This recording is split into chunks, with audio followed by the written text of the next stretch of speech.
Speaking of Mario Bava, you had mentioned that you were working on a biography about him, and it is obvious, it has apparently not been very easy to write about it. It's been a bit of a long process. What about it has made it so difficult to write about? Okay, well, the Mario Bava project I started on in 1975. 1975, okay? And it was going to be an article for Cinefantastique originally. And I remember that my editor there, Fred Clark, sent me the first Mario Bava filmography that I ever saw. And it listed about 12 titles. And a couple of them I had no idea Bava had anything to do with, like Kaltiki, the Immortal Monster, and Bava co-directed that. But the thing is that Bava actually is credited with directing about 20 films. But as I found out more about those, I discovered that before the 20-year span in which he worked as a director, there was another 20-year span in which he worked as a cameraman, as a director of photography, on some very important films, like the first two Hercules movies with Steve Reeves. And actually, if you look back over the history in which he was active as a cameraman, there was never a case of a kind of film that came out of Italy where Bava wasn't present at the very birth of that idea.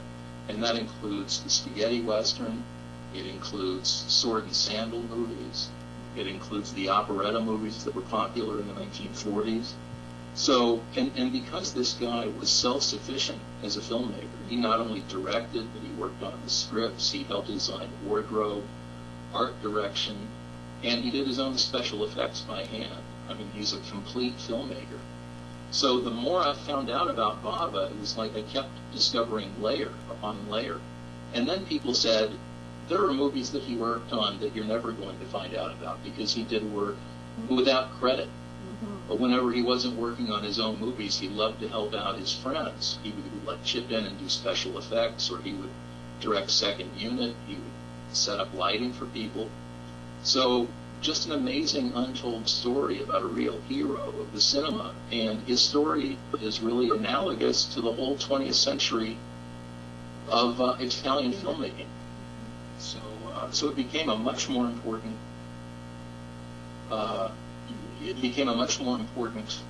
project than I imagined when I started out, when I thought it was just going to be a book about a horror filmmaker. It turned out to be a huge project. So there was a lot more than what was originally publicized about him than you had previously thought. It was like unraveling a mystery for him. You go into one thing, one area of stuff, and say, wait a minute, this other movie here looks like Bava may have had something to do with that, but he's not credited anywhere here. I wonder, and then he goes off into another direction, and they all kind of weave this elaborate story of basically the Italian film industry at the turn of the century up to the present day, and his whole family was in that. So Tim also had to branch out into what's going on in Italy at the time, and how did that affect Bava during the war? What did he do during wartime? So all these things started coming to light, and even though they're not all out on video, we'd still like to see some of them, but we at least have stills. We found some stills for some movies that we may never have even seen yet, but that were made, and Bava had a hand in it. So it is a lot like unraveling a mystery, and the collector in Tim too. He had to collect all the movie posters that had Bava's name on it, or anything Bava had to do with them, the still-wise. And so therefore we collected a lot of things that we could use in this big book that we finally put together. The great thing about interviewing people too who worked with Bava is that after a point, if I had an email address for someone, and I saw a movie, like late in the game, very late in the writing of the book, when I thought I was done with the book, in fact, I saw a movie with Brett Halsey in it, and suddenly they go into a torture chamber, and all the lighting was straight out of a Mario Bava movie, and I said, this isn't a Bava movie. Where did this come from?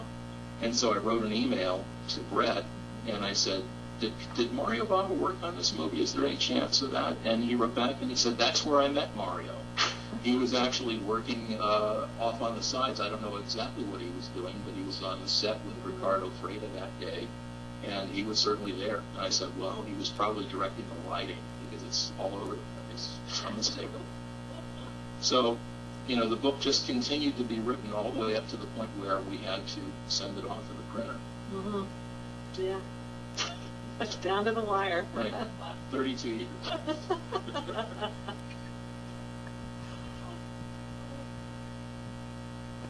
It's fair to say that you've watched a lot of movies, that you've watched a few movies over the years. Do you watch everything you review all the way through? Oh, yes. Yes, I do. And I'm one of those people that sit there and watch every single last end credit until the movie's completely over. Yeah.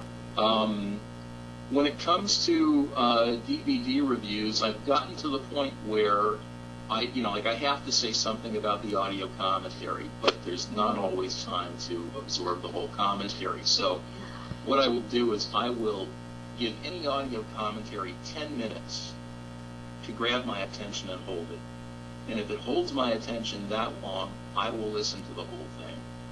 If it doesn't, I don't think it's a good commentary, and I can just say, you know, it's not that grabby.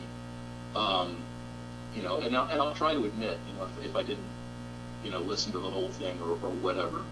But yes, I mean, you have to see everything because you know, often the ending, you don't know what is going to jump out of a movie and make it important, and it could happen at any stage in the picture. And as far as DVDs go, with all the extras, part of our job at the magazine is to let everybody know how great all the extras are. So we have to sit through them. You know, we have to say we've got 3 different audio commentaries, and this one's really good, or this one's not so great, or you know. So you have to see what they all are. People want to know. That's probably really challenging, you know, of course. It takes a while. I don't have to do it. No, when I see a disc with 3 audio commentaries, I want to assign it to someone else.